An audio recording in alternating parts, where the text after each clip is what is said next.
ನಮಸ್ತೆ ವೀಕ್ಷಕರೇ, ಇದು ನಿನ್ನ ಕತೆ ನನ್ನ ಜೊತೆ ಧಾರಾವಾಹಿಯ 600ನೇ ಸಂಚಿಕೆ. ಈ ಸಂಚಿಕೆಯಲ್ಲಿ ಏನಾಗುತ್ತೆ ಅಂತ ನೋಡೋಕ್ಕೂ ಮುಂಚೆ ಇನ್ನೂ ಯಾರ್ಯಾರು ನನ್ನ ಚಾನಲ್ಗೆ ಸಬ್ಸ್ಕ್ರೈಬ್ ಆಗಿಲ್ಲ, ದಯವಿಟ್ಟು ಬೇಗ ಸಬ್ಸ್ಕ್ರೈಬ್ ಆಗಿ. ಯಾಕಂದರೆ ನಿಮ್ಮ ಒಂದೇ ಒಂದು ಸಬ್ಸ್ಕ್ರಿಪ್ಷನ್ ನಮ್ಮ ಚಾನಲಿನ ಮೋಟಿವೇಶನ್ ಅನ್ನೋದನ್ನು ಯಾವತ್ತಿಗೂ ಮರಿಬೇಡಿ. ಸತ್ಯಣ್ಣ ಮತ್ತೆ ಮಾತುಗಳು ಶುರುವಾಗುತ್ತೆ. ಅವನು ಅಜಿತ್ನಿಗೆ ಹೇಳೋಕ್ಕೆ ಶುರು ಮಾಡ್ತಾನೆ, ಅಜಿತ ಅವಳು ಆಗಲೇ ನೊಂದಿರೋ ಹುಡುಗಿ, ಯಾಕೆ ಅವಳನ್ನ ಮತ್ತೆ ನೋಯಿಸ್ತಿದ್ಯಾ? ನಾನು ನಿನಗೆ ಮತ್ತೆ ಹೇಳ್ತಿದ್ದೀನಿ, ಅವಳ ಜೊತೆ ಮಾತಾಡು, ಎಲ್ಲ ಕ್ಲಿಯರ್ ಮಾಡ್ಕೊ, ಅವಳಿಗೆ ಬೇಜಾರು ಮಾಡಬೇಡ ಅಂತ. ಆದರೆ ಅಜಿತ ಕೇಳೋಕ್ಕೆ ರೆಡಿನೇ ಇರಲ್ಲ. ಅವನು ಹೇಳ್ತಾನೆ, ಸತ್ಯಣ್ಣ ನನ್ನ ಮೂಡ್ ಆಗಲೇ ಖರಾಬ್ ಆಗಿದೆ, ಮತ್ತೆ ಮಧ್ಯೆ ಏನು ಮಾತಾಡೋಕ್ಕೆ ಬರಬೇಡಿ, ದಯವಿಟ್ಟು ನೀವು ಇಲ್ಲಿಂದ ಹೊರಟು ಬಿಡಿ, ನನ್ನನ್ನು ಆರಾಮಾಗಿ ಬಿಡಿ ಅಂತ ಹೇಳಿ ಅವ್ನು ತಿರ್ಕೊಂಡು ಹಿಂಗೆ ವಾಪಸ್ ಹೋಗೋಕ್ಕೆ ಅಂತ ನೋಡ್ತಾನೆ. ಅಷ್ಟರಲ್ಲಿ ಅಲ್ಲೊಂದು ಪೆಟ್ಟಿಗೆ ಇರುತ್ತೆ, ಅಂದರೆ ಬಟ್ಟೆದು ಒಂದು ದೊಡ್ಡದೊಂದು ಪೆಟ್ಟಿಗೆ ಇರುತ್ತೆ. ಅದು ಭೂಮಿದಾಗಿರುತ್ತೆ. ಅದು ಅಜಿತ್ ಸತ್ಯ ಇಬ್ರಿಗೂ ಗೊತ್ತಿರುತ್ತೆ. ಅದ್ರ ಹತ್ರ ಬಂದು ನಮ್ಮ ಅಜಿತ ಹೇಳೋಕ್ಕೆ ಶುರು ಮಾಡ್ತಾನೆ, ನೋಡಿ ಸತ್ಯಣ್ಣ ಆಗಲೇ ಹೇಳಿದ್ರಲ್ಲ ನಾನು ನೋವು ಮಾಡ್ತಿದ್ದೀನಿ ಅಂತ, ಈ ಬ್ಯಾಗ್ನ ಪ್ಯಾಕ್ ಮಾಡಿಕೊಂಡು ಹೊರಡೋಕ್ಕಾಗಲೇ ರೆಡಿ ಆಗಿದ್ದಾಳೆ. ಇವಾಗ ನೀವು ಹೇಳಿ, ನನ್ನಿಂದ ಅವಳಿಗೆ ನೋವಾಗ್ತಿದೆಯಾ ಇಲ್ಲ ಅವಳಿಂದ ನನಗೆ ನೋವಾಗ್ತಿದೆಯಾ ಅಂತ. ಇದನ್ನು ನೀವು ಕರೆಕ್ಟಾಗಿ ಅರ್ಥ ಮಾಡ್ಕೊಳ್ಳಿ. ಅವಳಿಂದ ನನಗೆ ನೋವಾಗ್ತಿರೋದು, ಇದಕ್ಕೋಸ್ಕರನೇ ನಾನು ಹೇಳಿದ್ದು ನೀವು ಸುಮ್ಮನಿದ್ದು ಬಿಡಿ, ಮಧ್ಯೆ ಮಾತಾಡಬೇಡಿ ಅಂತ. ಆವಾಗ ನಮ್ಮ ಸತ್ಯ ಹೇಳ್ತಾನೆ, ಅಲ್ಲ ಕಣೋ ಅಜಿತ, ಯಾರಾದರೂ ಒಬ್ಬರು ಸ್ಟಾಪ್ ಮಾಡಲೇಬೇಕು. ಹೀಗೆ ಕಂಟಿನ್ಯೂ ಮಾಡ್ಕೊಂಡೇ ಹೋಗ್ತಿದ್ರೆ ಯಾರಂತ ನಿಲ್ಲಿಸ್ತಾರೆ, ಯಾವಾಗ ನಿಂತ್ಕೊಳ್ಳುತ್ತೆ? ಇದರಿಂದ ಮನೆಯವ್ರಿಗೆಲ್ರಿಗೂ ನೋವಾಗುತ್ತೆ ಕಣೋ. ಯಾಕಿಷ್ಟು ಕೋಪ ನಿನಗೆ? ಯಾಕೆ ಇದನ್ನೆಲ್ಲ ನೀನು ಕಾಮ್ ಮಾಡಬಾರ್ದು? ನೀನೇ ಅಟ್ಲೀಸ್ಟ್ ಶುರು ಮಾಡ್ಬೋದಲ್ವಾ ಅಂತ. ಅದಾದಮೇಲೆ ಸತ್ಯಣ್ಣ ಮಾತು ಮುಂದುವರಿಸಿ ಹೇಳ್ತಾರೆ, ಈಗ ನೀನೇನಕ್ಕಪ್ಪ ಬೇಜಾರು ಮಾಡ್ಕೊಂಡೆ, ಮೊದಲು ಅದು ಹೇಳು. ಯಾಕಂತ ಅಂದರೆ ಸಂಗೀತಮ್ಮ ಕೋಮಾಕ್ಕೆ ಹೋದರು ಈ ವಿಷಯ ಎಲ್ಲ ತಿಳ್ಕೊಂಡು ಅನ್ನೋದಕ್ಕೆ ನೀನು ಬೇಜಾರು ಮಾಡ್ಕೊಂಡೆ ಅಲ್ವಾ? ಇವಾಗ ನಾನು ನಿನಗೆ ಹೇಳ್ತಿದ್ದೀನಿ, ಇವಾಗ ಅವರು ಹುಷಾರಾದರು, ಚೇತರಿಸ್ಕೊತಿದ್ದಾರೆ, ಇನ್ನು ಬೇಗ ಮತ್ತೆ ನಾರ್ಮಲಾಗಿ ಆಗ್ತಾರೆ. ಇದೆಲ್ಲ ಆಗ್ತಿದೆಯಲ್ಲೋ, ಮತ್ತೆ ಮಾತಾಡ್ಸೋದ್ರಲ್ಲೇನೋ ಇದೆ ಅಜಿತ, ಇದನ್ನು ಕಂಟಿನ್ಯೂ ಮಾಡಬೇಡ, ಹೋಗು ದಯವಿಟ್ಟು ಮಾತಾಡಿಸು ಅಂತ. ಹಿಂಗೆ ಅಂತಿರೋ ಟೈಮಿಗೆ ಭೂಮಿ ಕೂಡ ಅಲ್ಲೇ ಬಾಗ್ಲ ಹತ್ರ ಬರ್ತಾಳೆ. ಅವಳು ಬಂದಿದ್ದಕ್ಕೂ ಅಜಿತನ ಮಾತು ಶುರು ಆಗೋದಕ್ಕೂ ಒಂದೇ ಆಗುತ್ತೆ. ಅಜಿತ ಹೇಳ್ತಾನೆ, ನನಗೆ ಅವಳನ್ನ ಮಾತಾಡಿಸೋ ಇಂಟ್ರೆಸ್ಟ್ ಇಲ್ಲ, ಅವಳನ್ನ ಮಾತಾಡಿಸ್ಬೇಕು ಅಂತಲೂ ನನಗಿಲ್ಲ ಅಂತ. ಪಾಪ ಅದನ್ನು ಕೇಳಿ ಫುಲ್ ಶಾಕ್ ಆಗುತ್ತೆ ಭೂಮಿಗೆ. ಯಾಕಂದರೆ ಸಡನ್ನಾಗಿ ಅವಳು ಆ ಕಾನ್ವರ್ಸೇಷನಿಗೆ ಎಂಟರ್ ಆಗಿದ್ದು, ಮಧ್ಯದಲ್ಲಿ ಮಾತುಗಳು ಶುರುವಾಗಿದ್ದು, ಇದು ಅವಳಿಗೊಂಥರ ಫೀಲ್ ಆಗುತ್ತೆ. ಅವಳೇನು ಮಾಡ್ತಾಳೆ, ಗೋಡೆ ಹೊರ್ಕೊಂಡು ಹಾಗೆ ಹಿಂದೆ ನಿಂತ್ಕೊತಾಳೆ, ನೋಡೋಣ ಇನ್ನೇನು ಮಾತಾಡ್ತಾರೆ ಎಲ್ಲನೂ ಕರೆಕ್ಟಾಗಿ ಕೇಳಿಸ್ಕೊಳ್ಳೋಣ ಅಂತ. ಆವಾಗ ಅಜಿತ ಮಾತು ಮುಂದುವರಿಸಿ ಹೇಳ್ತಾನೆ, ಅಲ್ಲ ಅಣ್ಣ, ನೀವು ಹೇಳ್ತಿದ್ರೆ ಇವಾಗ ಅಮ್ಮ ವಾಪಸ್ ಬಂದುಬಿಟ್ರು, ಹುಷಾರಾಗ್ಬಿಟ್ರು, ರೆಡಿ ಆಗಿಬಿಟ್ರು ಅಂತ.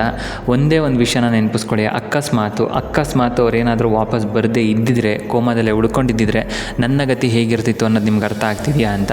ಆ ಮಾತನ್ನು ಕೇಳಿ ಪಾಪ ಭೂಮಿಗೂ ಬೇಜಾರಾಗುತ್ತೆ. ಸತ್ಯನಿಗೂ ಕೂಡ ಬೇರೆ ಏನು ಮಾತಾಡೋ ಆಪ್ಷನ್ ಇರೋದಿಲ್ಲ. ಹಾಗಾಗಿ ಅವನು ಕೂಡ ಸೈಲೆಂಟಾಗಿ ಕೇಳಿಸ್ಕೊತಾ ನಿಂತ್ಕೊತಾನೆ. ಅದಾದಮೇಲೆ ಅಜಿತ ಹೇಳ್ತಾನೆ, ಜೀವಂತ ಶವ ಆಗಿಬಿಡ್ತಿದ್ದೆ ಅಣ್ಣ ನಾನು. ನನ್ನ ತಾಯಿ ಬೆಳೀಲಿ ಅಂತ ನನಗೆ ಚಿಕ್ಕ ವಯಸ್ಸಲ್ಲೇ ಕಷ್ಟಪಟ್ಟು ಸಾಕಿ, ಕೈ ತುತ್ತು ಕೊಟ್ಟು, ನನ್ನ ಪ್ರೋತ್ಸಾಹ ಮಾಡಿ ಇಲ್ಲಿವರೆಗೂ ಕರ್ಕೊಬಂದರು. ಆದರೆ ನಾನು ಕೊಟ್ಟಿದ್ದೇನಣ್ಣ ಅವ್ರಿಗೆ ಕೋಮಾಕ್ಕೆ ಹೋಗೋ ಥರ. ಈ ಥರದ ಕೆಲಸ ಯಾಕಣ್ಣ ನಾನು ಮಾಡಬೇಕಿತ್ತು, ನೀವು ಹೇಳಿ. ಹಾಸ್ಪಿಟಲಲ್ಲಿ ಇರಬೇಕಿದ್ರೆ ನನಗೆ ಹೆಂಗಾಗ್ತಿತ್ತು ಅಂದರೆ, ಜೀವನ ಪೂರ ಗಿಲ್ಟ್ನ ಇಟ್ಕೊಂಡು ಹೆಂಗಣ್ಣ ಬದುಕಲಿ ನಾನು? ಅಷ್ಟು ಸಹಾಯ ಮಾಡಿದಂಥ ನನ್ನ ತಾಯಿನ ನಾನು ಇವತ್ತು ಕೋಮಾಗೆ ಸೇರಿಸಿದ್ದೀನಿ ಅಂದರೆ ಹೇಳಿ ಸತ್ಯಣ್ಣ, ನೀವು ಹೇಗೆ ಬದುಕಿರಲಿ ನಾನು ಇದನ್ನೆಲ್ಲ ಕೇಳಿಕೊಂಡು ಅಂತ. ಪಾಪ ಇದನ್ನು ಕೇಳಿ ಸತ್ಯನಿಗೂ ನಿಜ ಅನಿಸುತ್ತೆ. ಅದ್ರ ಜೊತೆಗೆ ಭೂಮಿ ಕೂಡ ಕಣ್ಣಲ್ಲಿ ನೀರು ಬರೋಕ್ಕೆ ಶುರುವಾಗುತ್ತೆ.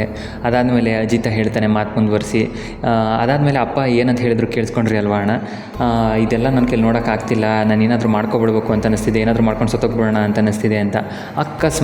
ಅಕಸ್ಮಾತ್ ಏನಾದರೂ ಅಪ್ಪನೂ ಆ ಥರ ಮಾಡ್ಕೊಬಿಟ್ಟಿದ್ರೆ ಏನಣ್ಣ ಗತಿ ನನಗೆ? ಈ ಕಡೆ ಅಪ್ಪನೂ ಇಲ್ಲ, ಅಮ್ಮನೂ ಇಲ್ಲ, ಮನೆ ಎಲ್ಲ ಪೂರ್ತಿ ಸ್ಮಶಾನ ಆದಂಗೆ ಆಗ್ಬಿಟ್ಟಿರ್ತಿತ್ತು. ಇದಕ್ಕೆಲ್ಲ ಕಾರಣ ಯಾರು? ನಾನೇ. ಈ ವಿಷಯನ ತಿಳ್ಕೊಂಡು ನನ್ನ ಜೀವನ ಪೂರ ಹೇಗಣ ಇರಲಿ ಚೆನ್ನಾಗಿ, ನೀವೇ ಹೇಳಿ ಅಂತ. ಪಾಪ ಅದನ್ನು ಕೇಳಿ ಫುಲ್ ಒಂಥರ ಭೂಮಿಗಂತೂ ಕಣ್ಣಲ್ಲಿ ಧಾರಾಕಾರವಾಗಿ ನೀರು ಬರೋಕ್ಕೆ ಶುರು ಆಗಿಬಿಡುತ್ತೆ.